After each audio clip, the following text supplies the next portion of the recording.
電気住職三木大雲です。本日も怪談説法始めさせていただきます。世の中にはですね、もう本当に今まで普通に生活していて、このままいけば別に大丈夫だろうなと思って生活していても、急な事故であったり、思いもつかないような出来事であったりっていうのがたまにありますね。これも非常に私も反省させられた事件なんですけども、これも全国ニュースになりましたが、私のちょっと知り合いのお寺、一応言っておきます。知り合いのお寺さんで仏像が盗まれましてね。もうこれ大変な全国ニュースになったんですけれども、もう今まで私は当たり前のようにここへ来れば仏さんが拝めると思ってたんですけれども、ある日本堂に行きますとないんです。もう本当にショックでしたね。今回ちょっとこの事件にまつわるお話をさせていただこうと思うんですけれども、この盗まれた仏像って言いますのが月天子さんという、特に日蓮宗ではよく天の三光って言いまして、太陽とお星様とお月様、この3つを天の光と書きまして天の三光っていうんですね。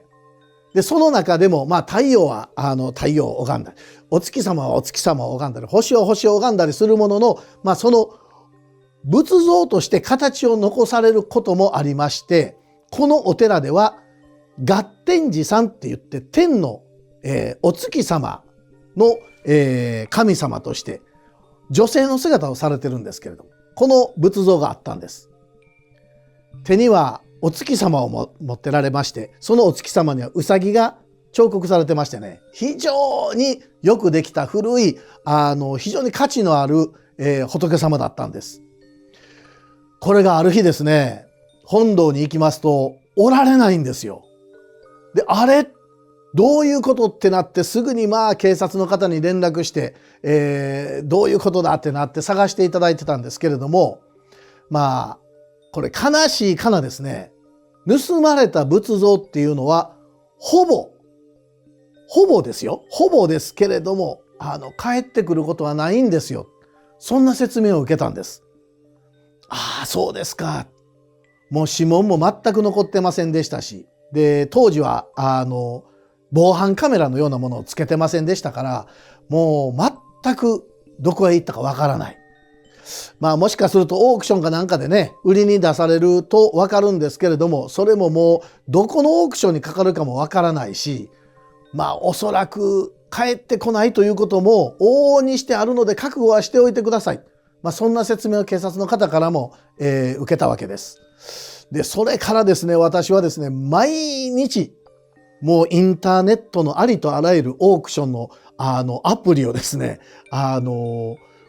落としてですね、それを毎晩寝る前にチェックして、月天子さんがおられないかなというふうにして、毎日見てたんですけれども、上がることはなかったんですね。で私たち僧侶にとっては特にそうなんですけれども、この本堂にある仏像っていうのはもうね生きてる人と一緒なんです。ですからこんな言い方するとあれですけれども、月天子さんがおられなくなるということは、私の家族が誘拐された、それとも全く一緒なんですね、心持ちは。ですから私も本当に毎日お月様に向かって、お星様に向かって、そしてまた太陽に向かってですね、どうか月天子さんお戻りになってください。今どうされてますか？暑くないですか？寒くないですか？もうお香はちゃんと上がってますか？お経をあげてもらってますか？いろんなことを思いながら毎日をずっと過ごしていた。そして半年経ち、もうそろそろ1年が経つなという頃ですね、なんとですね、私の夢の中にこの月天子さんが出てこられるんです。約1年後ですよ。そしてこうおっしゃるんですね。私のところに出てきた月天子さんはまさに仏像の通りのお姿で、大雲毎日心配をかけるね、そうおっしゃるんです。で私、お戻りになってくださったんですか？夢の中ですからね。お戻りいただいたんですか？ありがとうございます。もう本当に私毎日心配で、どうされてるか、痛いところはありませんか？お怪我はなさってませんか？思わず夢の中で月天子さんにそう声をかけたんです。そうしますとこの月天子さんこうおっしゃるんですね。大恩心配しなくていい。もう心配を長らくかけたけれども、少しお風呂に浸かってからゆっくりしてあなたのところに帰るからね。そうおっしゃってくださったんですね。私、うわ、そうですか。じゃあ今しばらくお待ちしておりますので、ご無事でお戻りくださいと言って夢から覚めたんです。もうその頃には私も本当に目から涙が出てまして、ああよかった月天子さんこれで帰ってきてくださる。でこのことをですね報告にそのお寺に行きまして、いや夢の中でこんなのを見ましてねなんて話をしましたら、でも夢でしょって言われて、もちろんそうなんです。ただの夢かもしれません。私が1年間ずっと恋焦がれるように思いを送ってましたから、もしかしたらそうなのかなと思ってたんですが、その数日後実はオークションに出るんですね。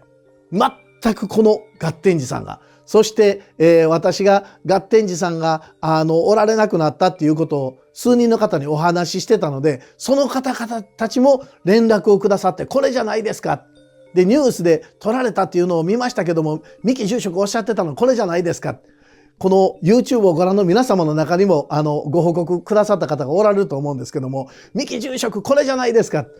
皆さんが本当に心配してくださってたんだなと思って、もうそれにもまた私涙が出まして、ありがたいなと思いました。で、ありがとうございます。すぐにじゃあ連絡してっていうことで、すぐに警察の方に連絡をさせていただきましたら、オークションで出てたわけです。で、このオークションに出してくださってた方っていうのが、実は骨董を扱う、会社の方なんですけれども、またこの会社の方がめちゃくちゃいい方で、そういうことでしたか。お寺さんの盗品でしたか。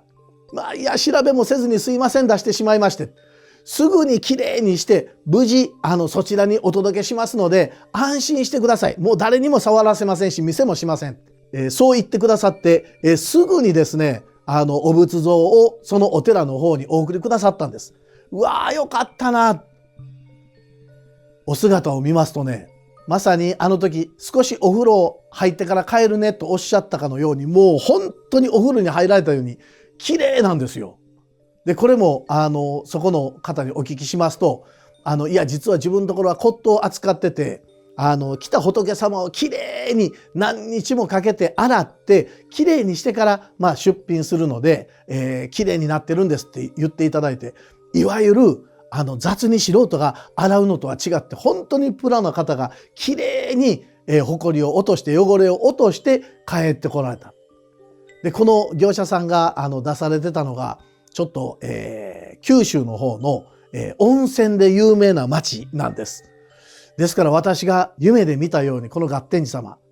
お風呂に入るわっておっしゃったのはまさにそうか、温泉地でゆっくりして、1年後にちょうど1年後にお戻りくださったんですね。でこれも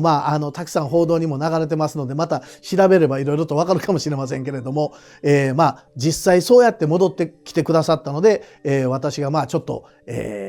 そのお寺の名代で、この時のニュースに流れた時に戻ってきた時ですねが、私が担当となっていろいろと説明をその時もさせていただいたんですけれども、